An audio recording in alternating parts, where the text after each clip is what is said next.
星时间，欢迎来到超能金星时间。今天来这位嘉宾呢，在21年前我就认识他了。这个人是谁呢？特别优秀的女演员陈数，有请。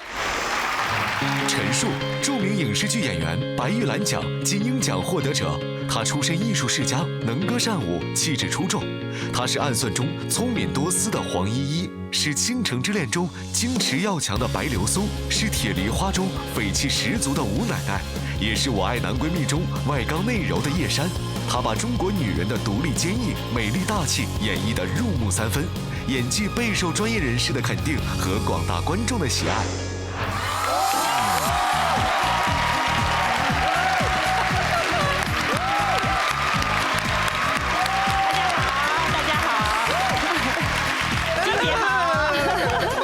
亲爱的，哎呀，慢点，哎呀，太好了。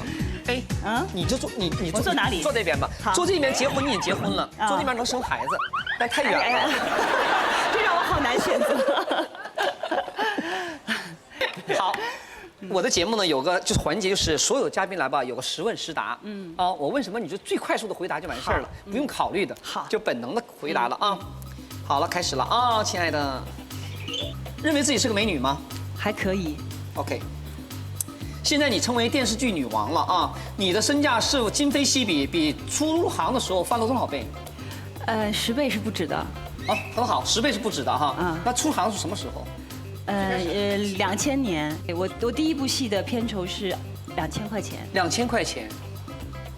不可能吧？你翻100倍了吧？什么10几倍哪够啊？反正我就说一开始出行多少钱。对呀。那我最开始演话剧的时候，我一天演出费300块钱。好了，第3个问题，湖北的女孩比较泼辣的，对吧？你认为自己是个理性的女人呢，还是感性的女人？我认为我不典型湖北人，我特别理性，比较理性，不是感性的人。从小也不是那么的泼辣，有些活泼而已啊。对，活泼而已。我等会儿再讲讲我认识她的样子啊。可有故事你都不知道了，我都记得好多你的故事。你认为咱们中国的1线演员和2线演员什么概念、什么标准？它有个界限吗？我的理解可能就是你有你自己的代表作，你能够担当一部大戏，并且能够引导这个作品的品质和收视。可能这个是1线的概念吧。但你这几年你是稳坐那个电视台的电视剧的收视女王啊。女王不知道敢不敢叫啊，但是我知道我的戏重播率很高，我想这应该是个好消息。好了，听说你跟我们的赵大师，啊，不是那个算命赵大师啊，赵丽颖钢琴大师，一说赵大师，就是是相亲认识的。对，你会这么保守吗？我还是挺保守，其实我特传统，金姐，你不知道。我知道你传统，但是我想起码你咱们圈里。还认识人还很多的呀，但是我其实不是那么爱社交，有些时候就是挺爱在家里宅的，这也是真的。小时候你应该了解我。那我明白了，保守这点我也不奇怪。你们家那位先生是钢琴家呀，他曾经有一段婚姻，那你直接进入婚姻以后就做后妈，你受得了吗？还行，因为首先这是我知道。改个口，不能叫做后妈，什么叫做后妈？叫养母。谢谢，这个词我很爱听。对，叫养母，是不是？你接受这个角色吗？其实是接受的，因为认识他之前我就知道这是一个必须接受的条件。而且我觉得我特别幸运，因为遇到一个特别好的孩子。这都是双方的运气。是。对你自己这么多影视剧作品当中，对你意义最深远的作品是哪一部？如果我当演员一场只能演1部戏的话，我想我会选择黄依依。黄依依岸上的黄依依，我觉得她是我向往的女人。对，而且在她身上，我也有我自己身上很多的秉性。好了，最后一个问题比较敏感啊，但要直言面对啊。黄晓明、孙红雷、黄磊、林永健、薇子，你所搭档这些男演员当中，你跟谁最合拍，谁最难搞？黄磊是最合拍的。最难搞的呢？你再说一遍。黄晓明、孙红雷、黄磊、林永健、薇子，谁最难搞？越年长越难搞。薇子啊。薇子还行，薇子跟我还挺好的。薇子难搞吗？当然，这难搞是有引号的了。她进入更年期了，也许。不是。薇子没事的啊。不，我跟威哥其实特别好。对呀。但是我说他特别难搞，就是你要用你的真诚和实力征服他，不是一件容易的事儿。哦，那是。在你没有做到这点时候，他是他是很挑剔的。但如果你达到了这个级别，他是很好的一个合作者。那个演员好搞吗？谁？就是见到所有女的这样子。哦，谁呀？小明。对呀。小明的眼神是这样的。对呀。从那个帽子也是像。对呀，黄晓明那个眼睛放电呢，全世界都有名的。他冲过女记者都放电。他其实特别的友善和亲和，只是有些时候演戏的一些角色需要他。他需要那个劲儿哈，拿范儿。放电。哈，他那个电力太足了。好了，咱俩回来啊。刚才说了，我和陈数是20多年前的交情了。我跟大家比了一下啊，94年我刚回国的时候，当时他是东方歌舞团的一名舞蹈演员。哦，一说到舞蹈演员，全中国目前走在1、2线的影视剧演员，50%到60%都是舞蹈演员改行。我给你点一点啊，如数家珍啊，听清楚了：章子怡、孙俪、陈数、董洁、李小冉、刘诗诗，对吧？姚晨、海清、刘亦菲，周迅也跳舞的。周迅也算，对，周迅也是的，都是舞蹈演员出身。对。还有金星。我可以超意见。我托底的，人是近日影视剧，咱那个没有。94年东方歌舞团是咱们国家屈指可数的艺术团体。你能进入东方歌舞团，就说明你除了你颜值高以外呀，起码你跳的要好。真的，一点都不客气。业务还可以，业务要好才能进去，而且业务好了到那个团，你都不见得能跳主角，因为业务好是一方面。东方歌舞团对那个颜值看的比技术还要好。是这样的，是吗？对，东方歌舞团传统就是因为它有外事那个工作特别重要，要代表中国的形象，所以形象好是第一位，然后再去挑那些业务也要。他是属于吧技术过硬的。形象那时候吧，妈妈得对，可以。那时候，哎，我这话我真敢说，那时候真没长开。那阵儿我要把陈数在我眼前当中把她往漂亮女孩堆里靠吧，靠不进去的。只觉得这个女孩特认真的一个女孩，就特较劲。完头发扎了舞蹈眼那个刷子，倍儿头发亮的，是吗？倍儿秃，然后眉毛眼睛都很淡。说到她会感动的嘛，在那练功。我第一次给她排练是94年的。城隍园独唱音乐会，结果排了半年的时间，每天就跟他摸爬滚打在一起，而且还有一个女演员，你都知道吗？李小冉。李小冉对吧？李小冉算美女，她是美女，真是美女。就是美女。我们在后边看吧，我们说，哎呀，小冉太美了嘛。小冉看着我们说的，但金姐我特讨厌跳舞。是的。但你看人家讨厌跳舞吧，龙眼站第一排。对。这么热爱跳舞的人吧，哈，技术好吧，给放在后头了，因为没长开。后来我和他第2次结缘，94年后，97年的时候，我们在排东方歌舞团排那个程方圆和王刚老师的音乐之声。讲一讲你怎么进来的？毛遂自荐进来的。我就给园子打个电话，我说你是在排音乐剧对吗？需要招那个大女儿是吗？我想考行吗？他说你明天去哪儿考。对。音乐之声大家都知道，那音乐剧的大女儿需要一个角色，能唱能跳的。我们正在犹豫呢，准备从中戏找个学生啊或者演员来。他自己毛遂自荐，当时他们说的，陈数小孩特别好，特认真，但他是个舞蹈演员，他哪会唱歌啊？这是音乐剧呀，对，要现场唱，要唱的，而且音乐剧唱法，他是跟我们唱那卡拉 OK 不太一样，完全不一样的。但你还真有个好嗓子哈。还行。那个时候，在保利剧院首演完了以后，我们俩聊过一天，我跟他陈数说，他可能不记得了。我陈数啊，我说舞蹈你这么跳吧，也能跳好，但是你永远跳不到第一行，为什么呢？因为舞蹈界有时候特别有个偏见，还要看脸盘儿。我当时我觉得我说的，没想到人现在这么漂亮哈，后悔去吧那帮导演。我还特别记得，因为一开始唱歌特别紧张，再加上又要跳，不太会有方法，有时候唱的会不稳定。真的到那个彩排那天，然后演完了，他跑到后台来给我一颗糖，陈数今天唱特别好，给你一颗糖吃。他特别认真。他那个认真吧，特别好，认真演员认真是对的，但就说陈数那个认真吧，有的时候跟自己较劲，有点轴，特别轴哈。后来我就跟他说，我说的，你应该学表演，赶紧考表演吧。这句话我不知道起没起，他自己1年以后就考中戏了，是吧？那那个欣姐也跟我说过，然后组里什么王刚老师、都袁总跟你说都跟我说过类似的话。后来牛老师跟我说，你可以上中戏。我说哦，那上中戏就是我学表演的一个方向。你哪年上中戏的99年， ？99年上中戏了。对。完了哪年毕业？毕业了以后，我01年毕业的。01年，那你毕业之前就接那部戏了？暗算了？没有，暗算是05年接的。哦，05年接的。哦。对，我觉得我拍戏也是特别正常。就是要规规矩矩做几年新人，然后演一些自己也许不太适合，但是正好自己熟悉一下话剧表演和影视表演有什么不同的一些方法，然后就遇到这么一个合适的戏。刚才我特别纳闷，你原来小的时候不是那么善于言谈的？哎，是哦，就是好学生、好演员，就特认真，但不是那么言谈的。反正那个时候我还特别喜欢听你说话。对呀，我是话痨嘛。但是那会儿的确，那时候的确我不太会说话。对，那时候也小，也轮不到。不会表达。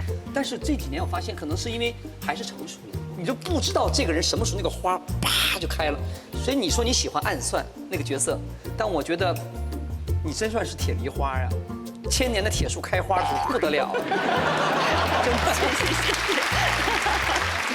当时不知道这个花会开得这么好，音乐之声说我都没想到你有这么大的发展前途。说实在话，我也没想过，我甚至没觉得我做影视演员有我今天的成绩，因为我真的觉得自己外形条件真的是很一般，因为我还是必须要现实的看到，如果外形条件更好的话，机会的确会更多，可能更容易得到大家的喜爱。但是也恰恰你这个外形条件，你这自我认识帮了你，为什么呢？你没有把自己归位在一个偶像演员。或者就是说，也许正是因为外形的这种不那么极致性，它可以让我变成很多人。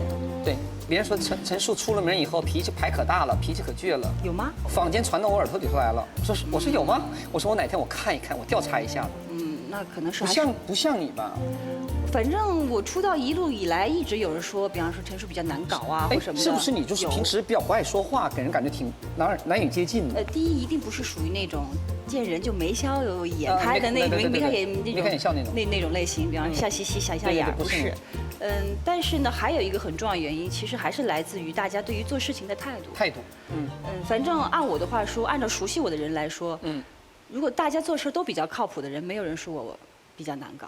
哎，咱们谈谈家里吧。好，跟那个谁，我们印大师是谁介绍的呀？孙洲导演。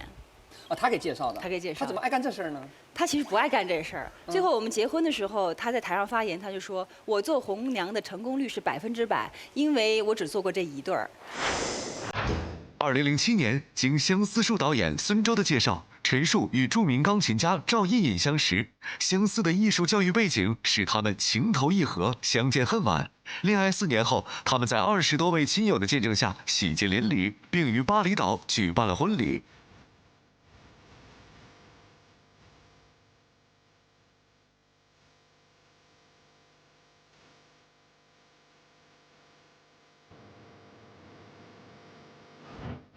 胤颖比你大几岁？他比我大3岁，不对，4岁。哦，那还好。对。我以为你们俩同岁呢，他长得很嫩。没有，我刚认识他的时候，别人都认为我们俩姐弟恋，让我特别郁闷。没有，因为你他长得太小了。他长得比较嫩，你呢又演成熟演惯了，给大家一个印象。对。然后呢，见面怎么见面的？见面就是你好赵先生，你好陈小姐，就见面了，就是这样。真的呀？特别客气，然后握了一下手。那怎么那么快，15天就求婚了？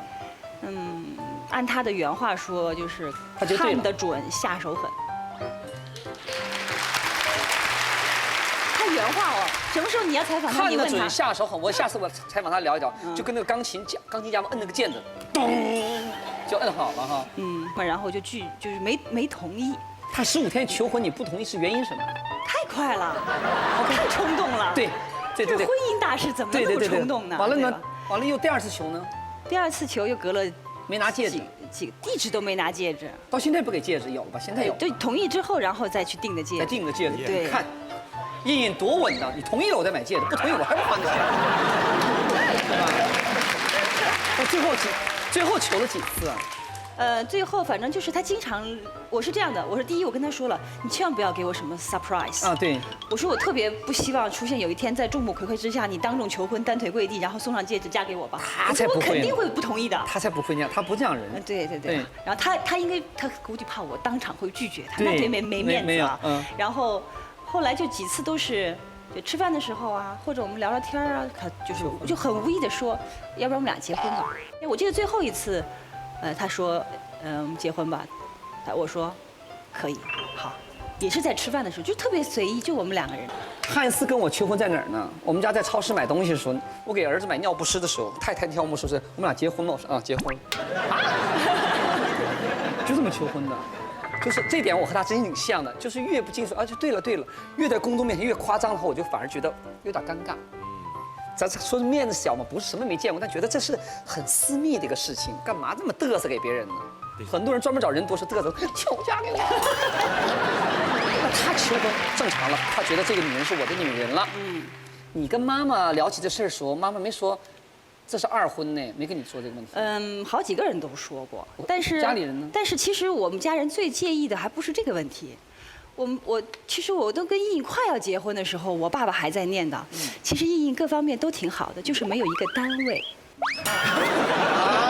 对，就在老年人概念，我觉得应该有单位啊，固定的工作。比方说最好是个什么剧院，或者学校什么学院，对，音乐老师。因为对他们这种就是 concert pianist， 他们就是无所谓有个单位的。对。但是人家是很厉害的。艺术家是自由的呀。对，人家是 EMI 唱片，然后和斯坦威的那个艺术家以及哥伦比亚的经纪公司。回去跟妈说一声，妈有单位啊，他就挣这么点，没单位他挣得多了，就这个概念。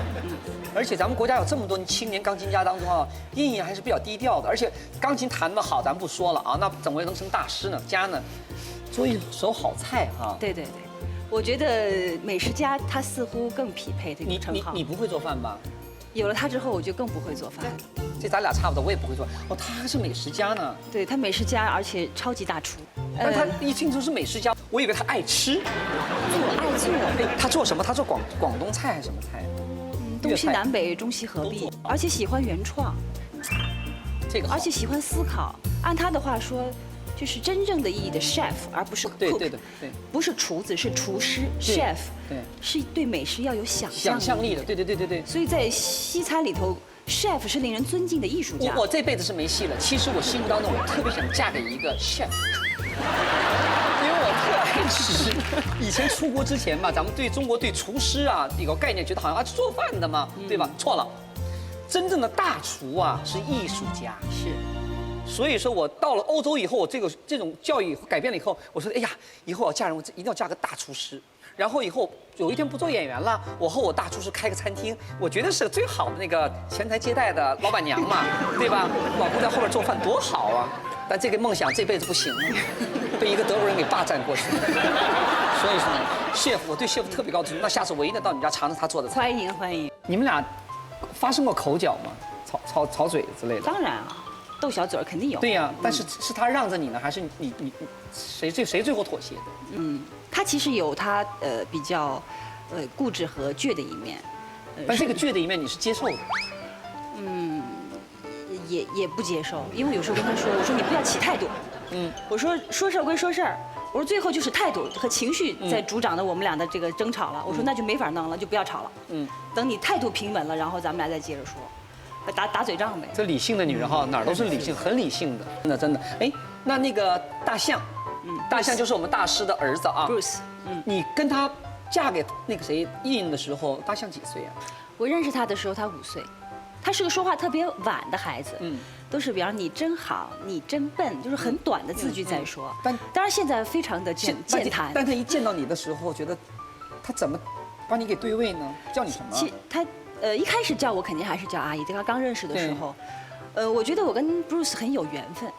就是我记得那次第一次去见印印的爸妈还有孩子，结果印印一下车进去，他儿子因为知道他回来了，就穿个小叉脚拖鞋就出来了。我永远记得那个画面，然后我就觉得是孩子把我给吸引住了。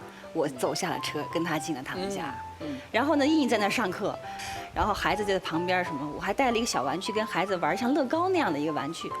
然后我也不会玩，但我觉得跟孩子在一起得有互动吧，陪他玩吧。你是陪他玩，是只是因为我跟你爸谈恋爱呢啊，我陪你玩一会儿啊，咱俩拉好关系。首先是这样的，我肯定发自友善，因为如何跟孩子相处我不会，但我就尝试用他的角度跟他玩点他愿意玩的东西吧，还真没有心机那么重，想那么远。但是我又不会玩，所以他会跟我说，你真笨，还会跟我说这样的话，为什么会记得很清楚？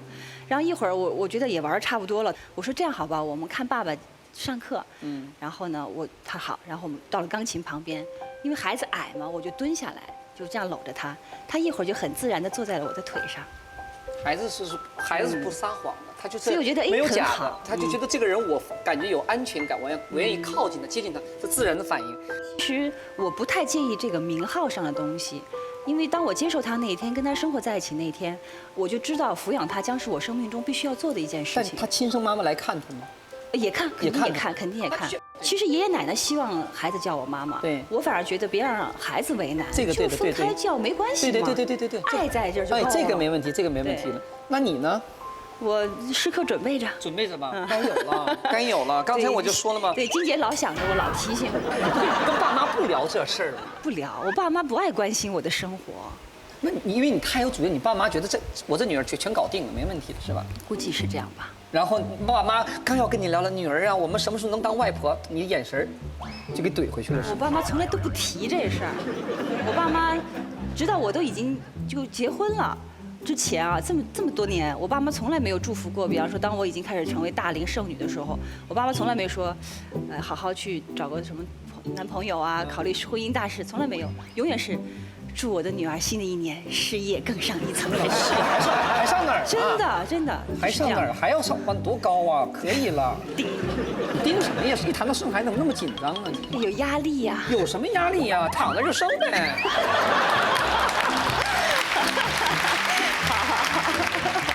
我发现哈，我就是个催生婆，对吧？就因为什么呢？经验之谈，因为我是充分体会到家庭、孩子幸福那个瞬间的时候，你知道，所以我每次见到女明星、女名人也好，说的能生赶紧生，赶紧先，因为事业永远在那儿的，事业不会抛弃任何人的，但家庭是你自己要双手去建立的，是不是老天还给你？不是这样的，所以你要建立。所以我觉得刚才我说的燕燕又那么棒，大师，你又这么贤惠、这么美丽的，可是这个这么好的基因别浪费了。好，努力着啊！而且最少要生2，好好思考这个问题。真的，而且再者说了，观众朋友们，他是舞蹈演出身，身体棒的，还要喊一个口号：陈数坚持顺产，拒绝剖腹。好，支持。哎，你嫁给燕燕，咱就不说了啊。在他之前还有什么刻骨铭心的爱情吗？你觉得这3个人的感情纠葛至于这么吵说吗？分手见人品，心态啊要静下来，急好好的。陈数，你不适合做演员，让我很郁闷。这话我听说过。广告之后，欢迎收看《金星时间》。你谈过恋爱吧？哎呀，谈过，我不会说自己没谈过恋爱，我觉得太虚伪了。但是总归是肯定是遇到了不那么适合你的人，不合适的，或者就是说你可能爱错了一个人。但是我伤到了吗？肯定有伤到，所以我觉得挺好的。我觉得任何特别是不好的、痛苦的经历，都为了日后我演那么多角色给了特别好的养分。那个记忆在里还很深刻吗？在脑子里边，那些经验不会忘得一干二净了。毕竟是你生命的历程，当时又陷在里头不明白，当时肯定是有埋怨的。对，总是觉得自己应该没有错，但是有时候想想，本身这2个人的事情本身就不应该用对错来说。况且是好是坏都是人生的财富，现在想想啊，都挺好。想问一个这话题倍儿跳另外一个地方去了就问一个知名演员、成功的女演员。前段时间我在金星剧里说了半天，就老百姓们吵这半天新闻，就是你觉得这3个人的感情纠葛至于这么吵说吗？范冰冰、李晨、张馨予。妈呀！你的态度呢？我相信一句话：分手见人品。我觉得，分手的时候一定要做人品做得好。分手见人品。对，我就回答这一个就好。对，好了，够了。我所有嘉宾我都问这个问题，因为这个问题现在吵太厉害了，所以我觉得，但是我还想说，演员有演员的生活，演员是他们的职业，但是我们公众呢，别把这个注意力看太多这些事情上了以后，我觉得挺无聊的。给人点空间嘛，对，谁没谈过恋爱，谁没分过手嘛，对吧？你要不提，我们都快忘了。你忘啥？你忘了？你每天早上给我下这些乱七八糟狗血新闻，还忘呢。陈数在舞台上塑造了很多不同的角色，音乐剧也好，话剧也好啊。2个大的话剧角色，陈白露还有简爱。对。2个更喜欢哪个？你觉得自己演的更好？一定还是陈白露是更喜欢，我觉得。当我看你陈白露造型时，我说，哎呦，这个角色又长在她身上了，属于陈数的。我应该演她。是。因出演曹禺名剧《日出》中的陈白露一角，陈数一度被媒体誉为史上最美陈白露。她身着各式旗袍，讲述女人故事，准确演绎方艳云、白流苏等一系列精致女人的角色，稳坐影视界海派青衣的头把交椅。还是坐下来喝杯茶，慢慢说呀，让大家都看看，为什么我们女人的命运都不能自己来掌握呢？平时收集旗袍吗？没有。虽然我很热爱旗袍，我很热爱旗袍之美，也的确像金姐一样，就是花了很多时间去琢磨。当然不能跟你比哈，但是我觉得我更愿意在角色当中展现她的美，而不是我自己。因为我觉得有角色才会有那个时代的风范，因为旗袍不配有一定的风范，你是压不住旗袍的。我是这点我可能比陈数要高一根，我收集旗袍。你比我强多了。你知道吗？我旗袍现在最近来讲，我估计快到200多件了，我自己。我每个月做2件旗袍啊。我觉得旗袍其实中国女人穿都好看，只是你那个穿旗袍的心态啊要静下来。因为什么？在那个年代旗袍特别流行，那个时候女人都稳得住。急不了，急不得的。现在咱们整个社会都是急的，急嚎嚎的，对吗？所以说，这能把旗袍驾驭的人呢有，但要把那个心境给静下来。但你还是好的，你还能驾驭得了的。你每次一个戏杀青以后，很容易从角色里跳出来吗？你说容易跳出来，也容易跳出来。但是我觉得你进入这个角色的深浅，还是多多少少在你身体里会停留一段时间。我觉得理性肯定能够帮助我说我要回来了，我要过自己的日子了，等等等等。但是我是这样的，以前我上中戏的时候就有同学说，陈数你太理性了，你不适合做演员，让我很郁闷。这话我听说过。总觉得好像有点道理，但是后来我发现不是这样的。如果一个演员过于感性的话，他其实是失去对角色的判断，那会很糟糕的。所以反而我觉得面对一个角色的时候，我要理性的去选择他。但是我真的是在演的时候，其实是很感性，很感性的，否则我无法进入他。我发现哈，刚才他跟你们说那一番话的时候，我旁边观察他哈，挺好的。陈数保持这个样子，你这样的吧，你的戏路子能走到50、60岁没问题。我希望，真的，我努力。哎，你有没有那种困惑？演员都年龄越来越大，有没有说的我到40岁了，我还要演个小姑娘？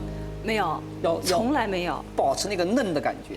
其实欣姐，你认识我这么多年，你会发现没有，我小的时候我就不属于那种小丫头那种型儿。我真的从出道开始，你仔细想想，我没有演过真正意义少女的角色啊，没有，从来都是演女人。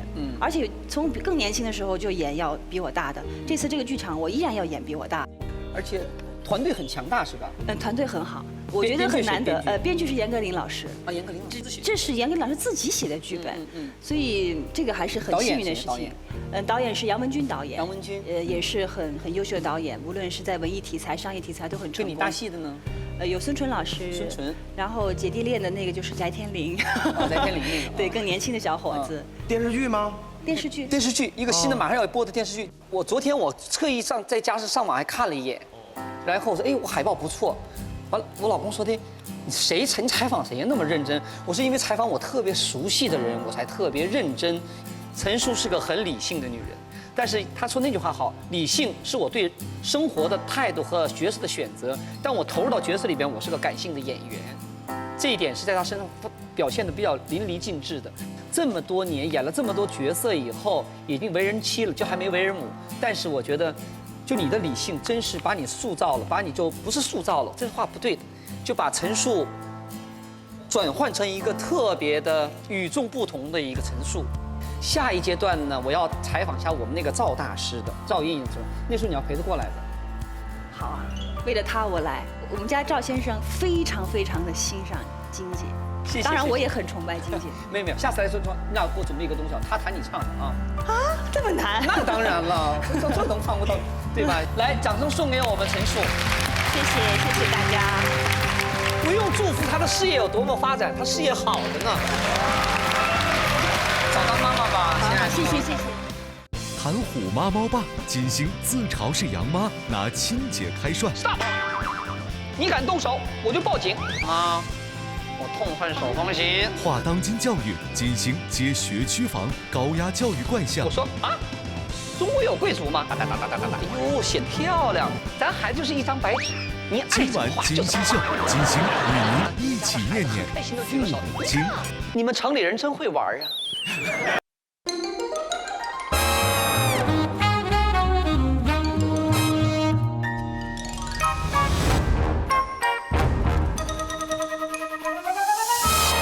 欢迎来到金星秀。女士们、先生们，接下来掌声有请金星女士。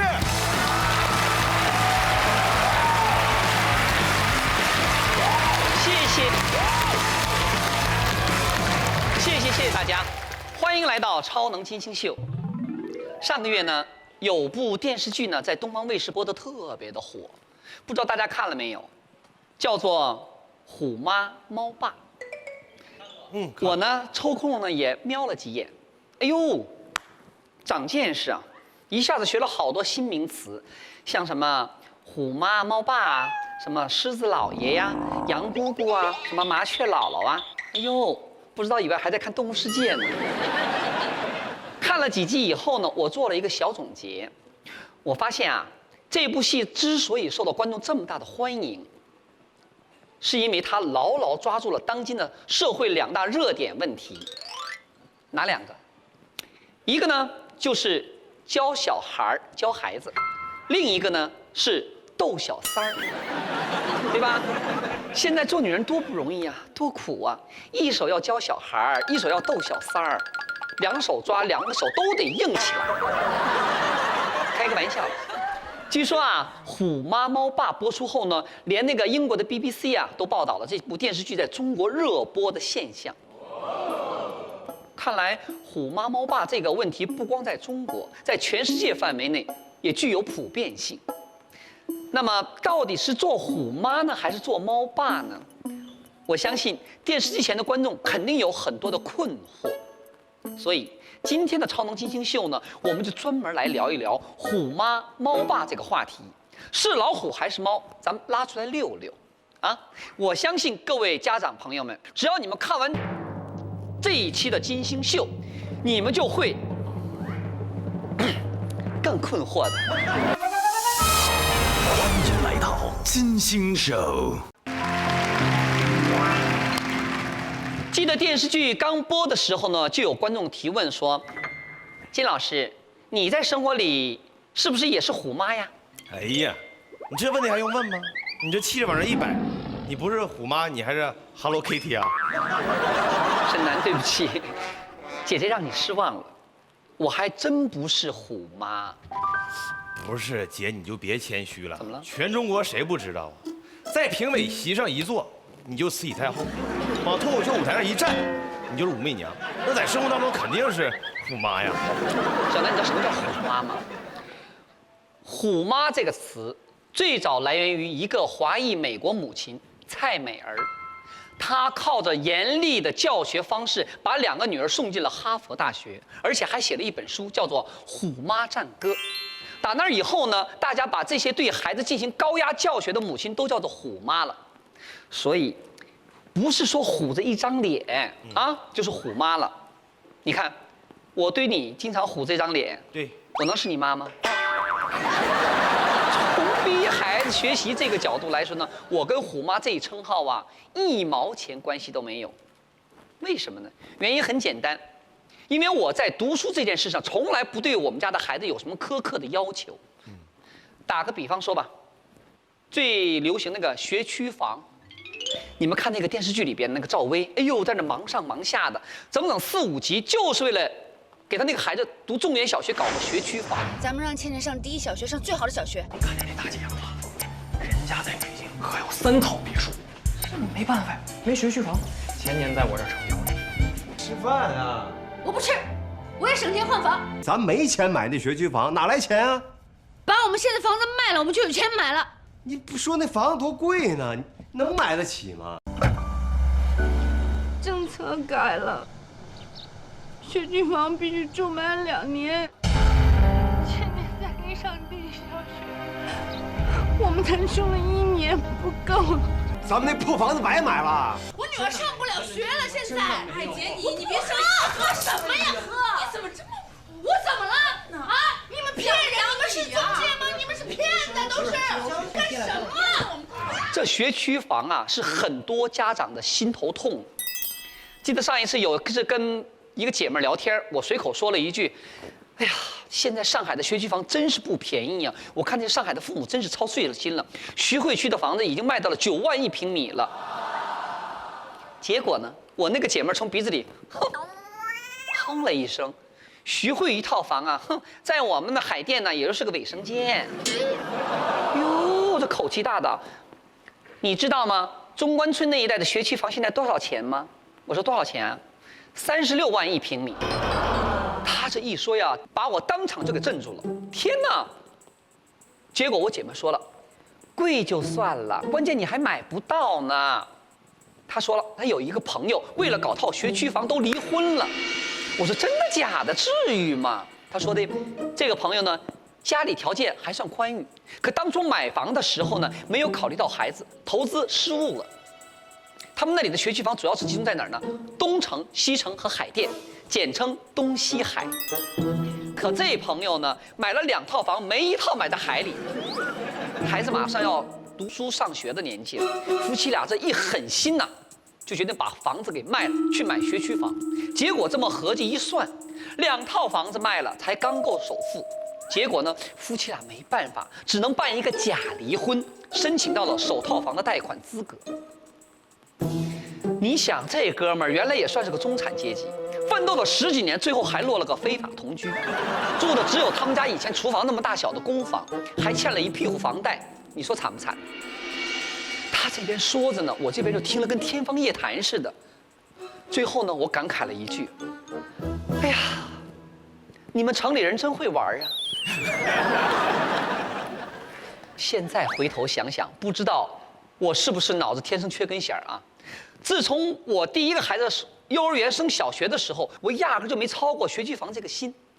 记得我大儿子啊，从幼儿园升小学的时候呢，曾经有人问我说：“金老师，你孩子是不是准备读贵族小学呀？”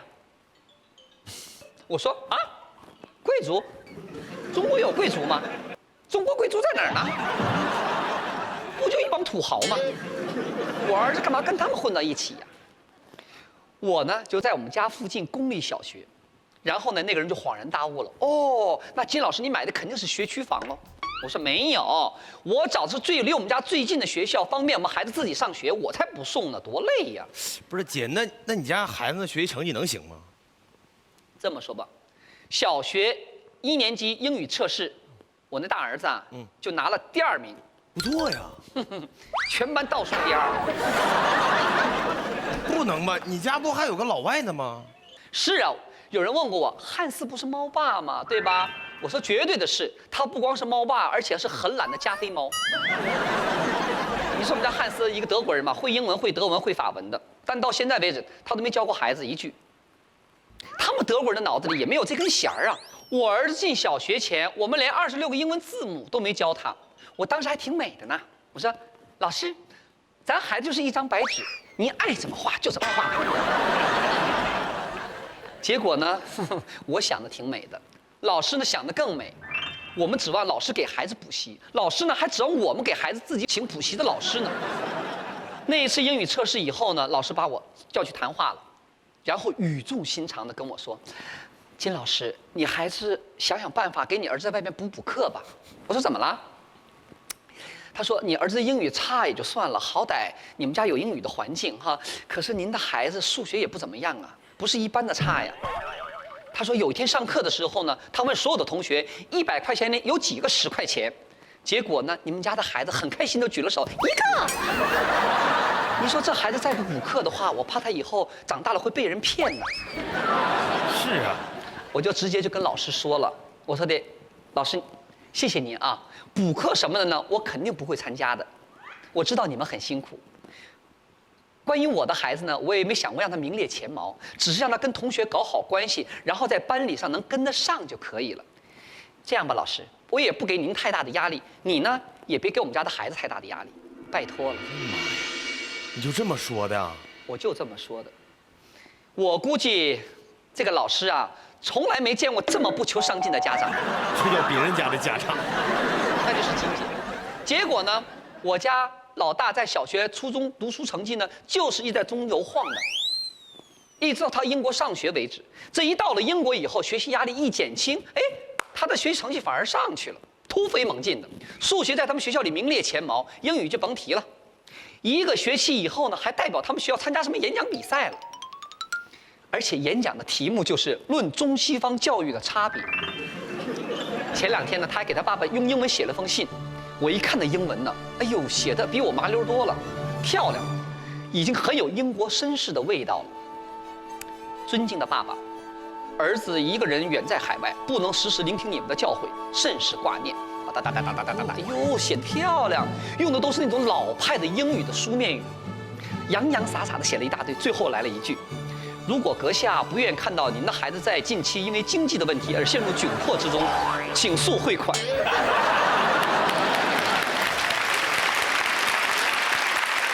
重点就是最后一句啊，催钱啊！是啊，你看，不但英语上去了，连钱都数得清了。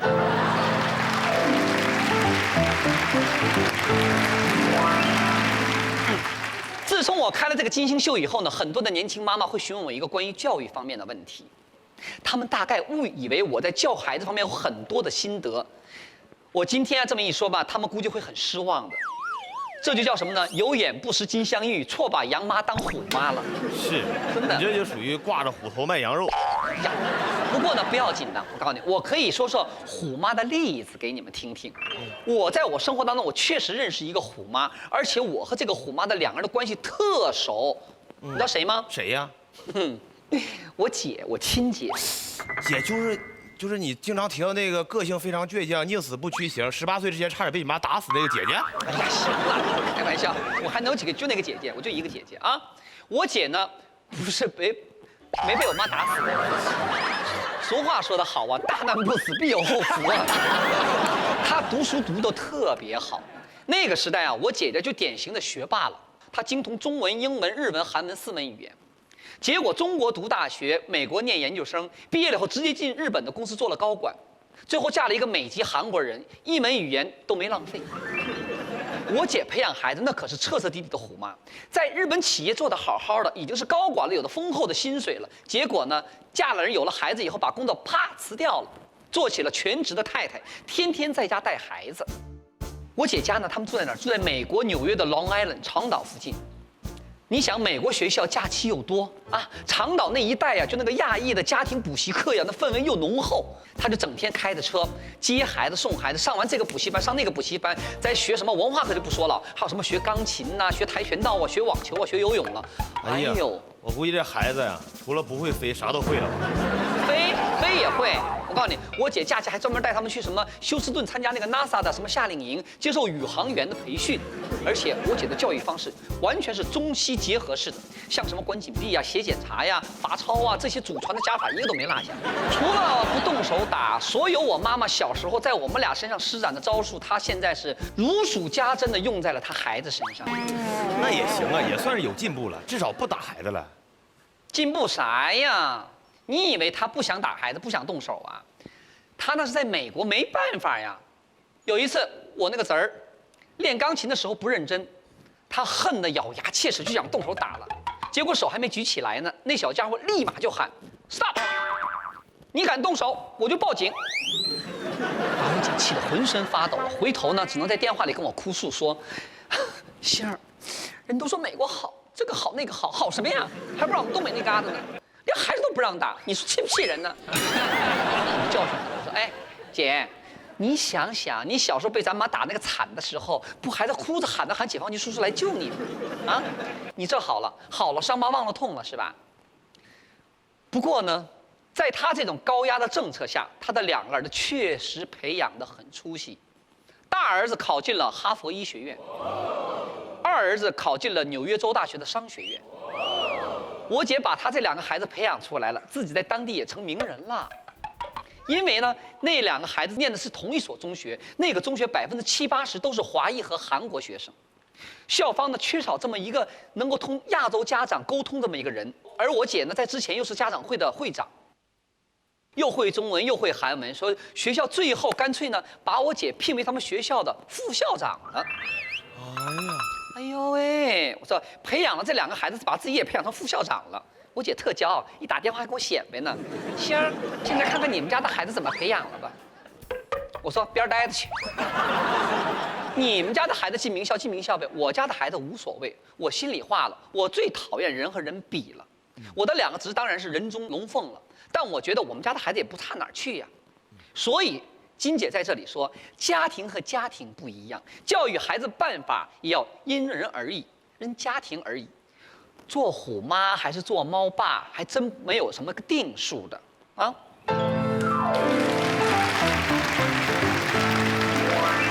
姐啊，你既然你说在孩子学习上你不给压力，那在那个艺术造诣上你是不是给点压力啊？毕竟你是舞蹈家嘛。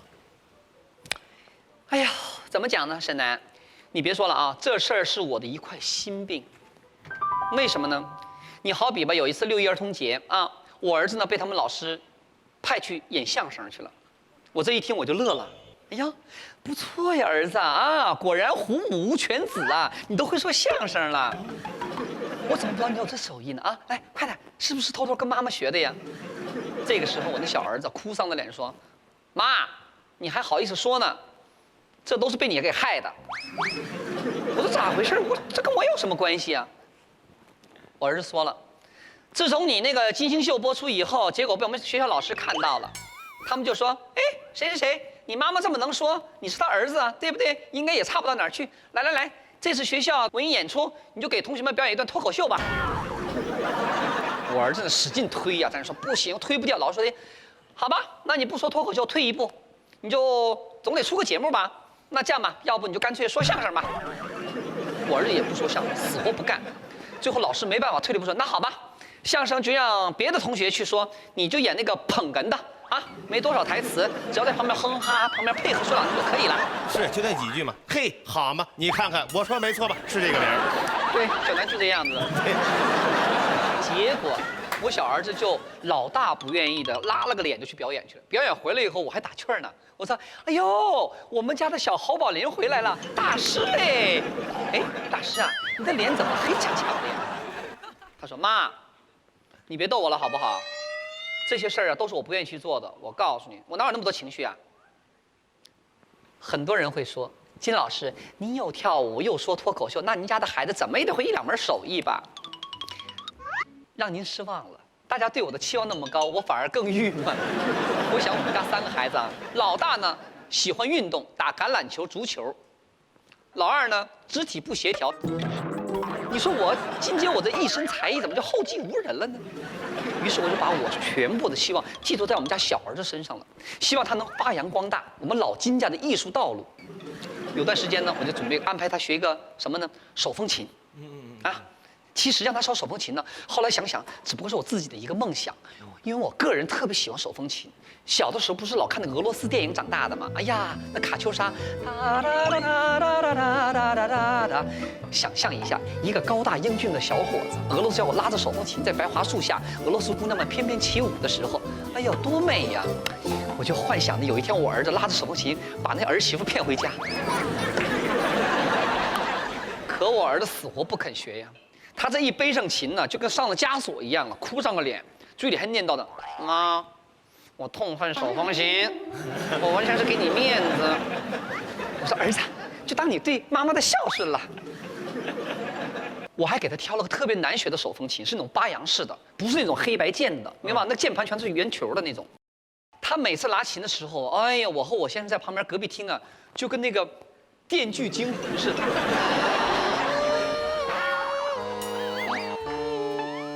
把孩子逼啥样？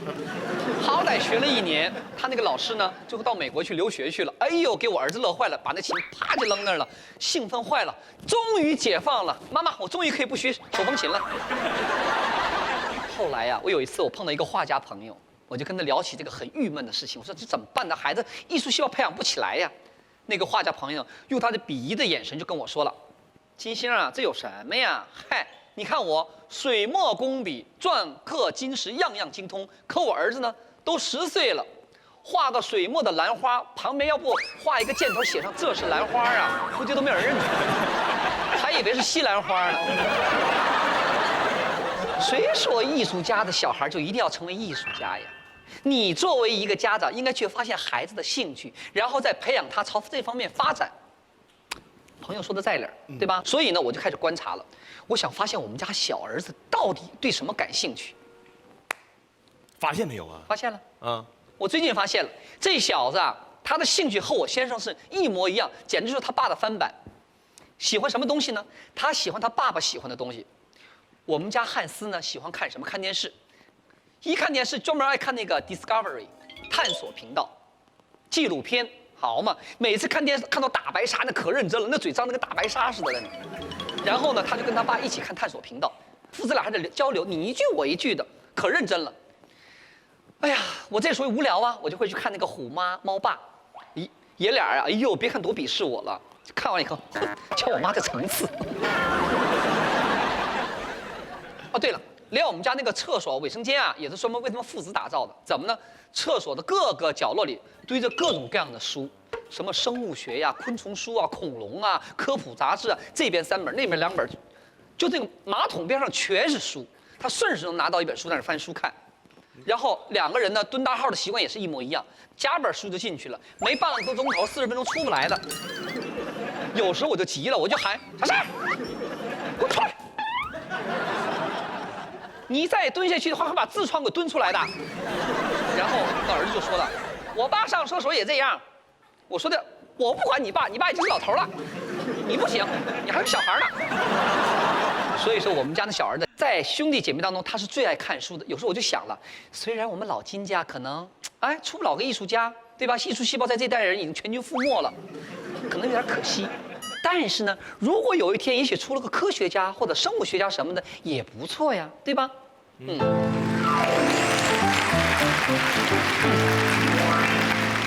也许有人会说，金老师，如果教育孩子学习上不给补课，兴趣嘛随他们来，那我们做父母的教育作用体现在哪里呢？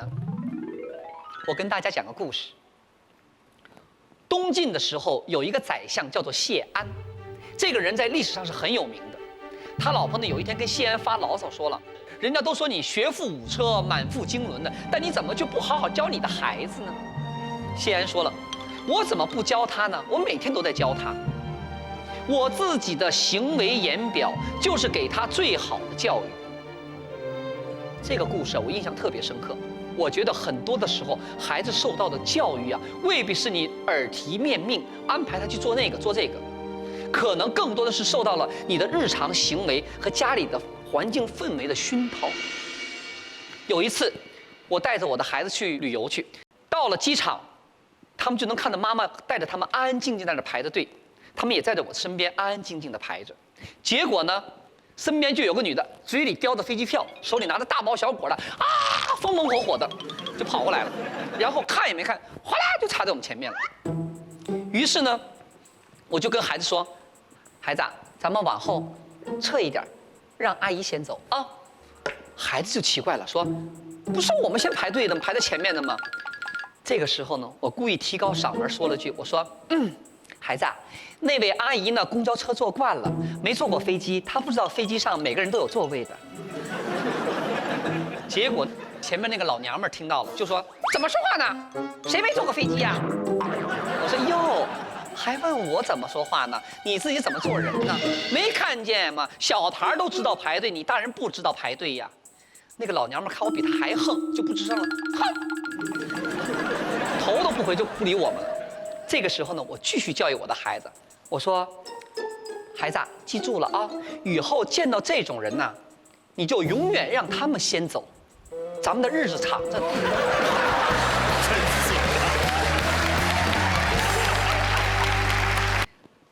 大家别以为这些小地方不重要，其实你对孩子说的每一句话，都可能在他们身上发生作用的。有那么一次，我带我的儿子去超市买东西，我正在那儿挑东西呢，旁边呢有一辆小朋友推的小车，购物车。儿子刚要碰那个车的时候，上了一个比他大一点的小男孩，那孩子上了以后，啪就给我儿子一个耳光，说：“这车是我的。”我在远一点的地方一看，儿子被人打了一个耳光，我当时气坏了呀，嗷的一声就扑上去干了。没有。我儿子呢，挨了一巴掌后捂着脸就回来了。我当时气坏了，我说儿子，那个孩子打了你啊，你不给我打回去。这话我当时几乎脱口而出的，但是我儿子说了一句话让我很吃惊，你知不知道他说的什么？妈，你帮我打他吧。不是，儿子捂着小脸被打的小脸看着我说：“我不，他打我是他妈妈没教育好他。”我突然想起来，这是我以前叫儿子这么教育他的。小孩不懂事都是因为爸爸妈妈没教好。我随口说，他都给记住了。他说完这句话呀，我就愣住了。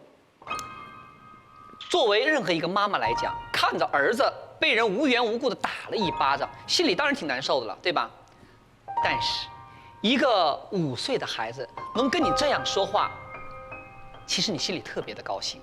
他能在这种情况下能够用礼仪来说服自己，而且反过来还给我讲道理，说明我平时对孩子说的道理已经在他身上产生效果了。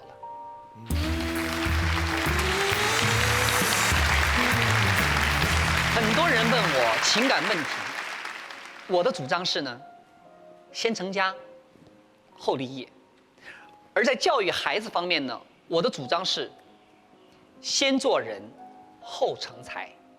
教育一个孩子成才，你只需要管好他的功课，但是教育一个孩子做人，就不那么简单了。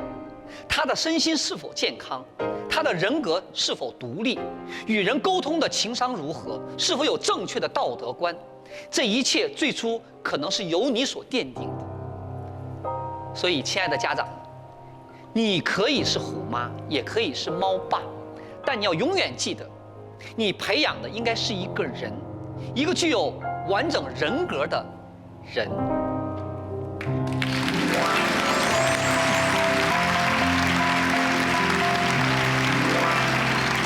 虎妈猫爸的话题就说到这儿了，接下来我们有话问金姐，你来问，我来答，奇葩问题全拿来。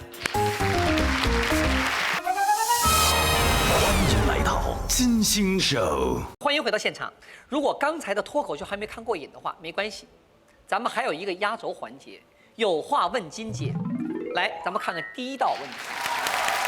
金姐，最近有新闻说刷脸取款机真的要被研制出来了。哇，说这款 ATM 配备有人脸识别的系统，除本人之外，其他人知道密码也取不出钱来。金姐，您觉得这项技术靠谱吗？不靠谱！妈呀，这技术要是普及的话，得有多少人把自己的脸整成马云呐？再说了，就算不整容，也有可能撞脸的呀，对吧？你说，想一想。万一那个王祖蓝用我的脸去取钱怎么办呢？一点都不完美，太危险了。姐，德国焦点周刊报道称，最近一项外貌满意度调查显示，日本人颜值自信度最低，韩国列倒数第2，中国人则处于中游。金姐，您觉得外貌自信度重要吗？看完这个问题我就纳闷了，什么？中国人才中游啊？日本人不自信看得出来，要不怎么那么会化妆呢？对吧？韩国人倒数第2也可以理解，要不怎么那么能整容呢？可咱们中国人，尤其是咱们中国的男同胞，对自身的外貌的自信，怎么也得是第1吧？不是吗？衬衣不换，袜子不洗，头发不弄，就敢出去跟人家谈生意；大裤衩子配个大白背心，穿个拖鞋就敢去逛博物馆，这得多自信呢，才这么干。我估计哪个大老爷还鼓掌，说得对，说得对。金姐，天气热了，工作中身边的男生身上总是散发出阵阵的异味，我呢又不大好意思直接说，请问这种情况您会怎么处理？金姐给你个建议，同事之间呢，过年过节过生日之类的，不是互送礼物吗？你可以送那个身上有异味的男生1瓶古龙水，然后委婉地表达一下，就说现在男生都流行用这个，味道挺好闻的，用了会比较清爽啊。这样呢，他就明白了，又不伤面子，多好啊！小南，来，这瓶是姐送给你的啊。现在男生都流行用这个，味道挺好闻的啊，用了会比较清爽。不是姐，咱俩离这么远，你闻闻。所以说你多味儿，来，别不好意思了。哎呀，多不好意思啊！先拿去用吧。哎呀，真是谢谢啊！哎呀，好。近日在江苏省出现了一男子卖孩子盖楼的事件。该男子连续卖了3个自己亲生的骨肉，盖起了几层楼房。而当民警把儿子带回他面前的时候，他竟然拒绝接回。现在的社会怎么了？怎么会有如此无情的父母呢？欢迎来到金星手。这个人卖孩子还卖出信誉来了哈，还拒绝接回。卖出去的儿子是泼出去的水是吧？啊，这种人就应该直接给他判刑了。啊，干嘛还把儿子送还给他呢？说不定他转手又给卖出去了呢。我建议这种人呢，如果屡教屡犯的话，韩国不是有一种化学阉割的刑罚吗？咱们可以借鉴一下，把这条财路从根上给它断了。生孩子、卖孩子，然后盖房子，怎么想？金姐你好，最近看到一个新闻。一个中学女孩放学后被同校学生拉去角落脱衣暴打羞辱，并拍下视频。后来殴打人员被行政拘留并罚款500。我觉得这样的处罚实在是太轻了。可违法人员偏偏也是未成年人，好像又不能呼吁加大惩罚的强度。不知道金姐对这件事情有什么看法？这个视频呢，我不愿意再看了，但是我逼着自己又看了一遍，气得我当时是浑身发抖。画面太不堪入目了，我们在这里就不放了啊。这件事情呢，对施暴者怎么处理，我没法给个具体的建议，但是执法部门的工作，我只想在这里呼吁一些父母、学校、社会不要对青少年之间的校园欺凌现象掉以轻心。首先要教育孩子们不要欺凌别人，其次要告诉他们被欺凌时要如何保护自己。孩子们。一味的软弱和忍让只会让对方更加的猖狂。必要的时候还是要懂得学会反抗。人不犯我，我不犯人；人若犯我，礼让3分；人再犯我，斩草除根。不过呢，也别太年轻气盛了。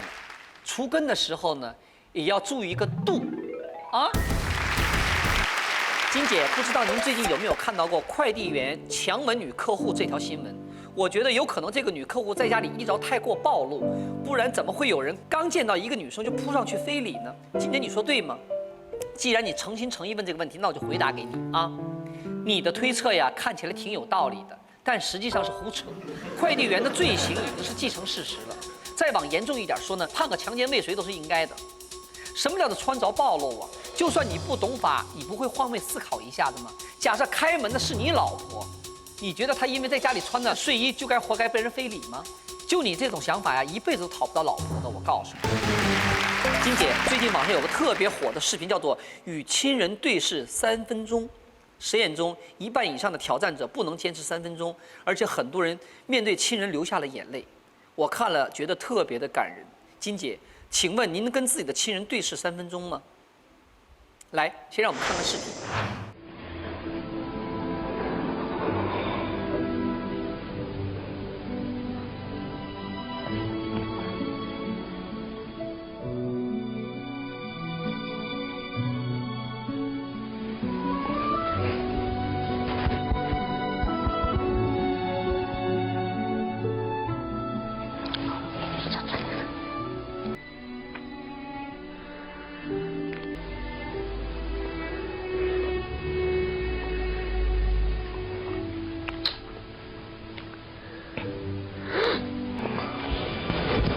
原视频呢挺长的，我仔细看了一看，特别的好，特别的感人。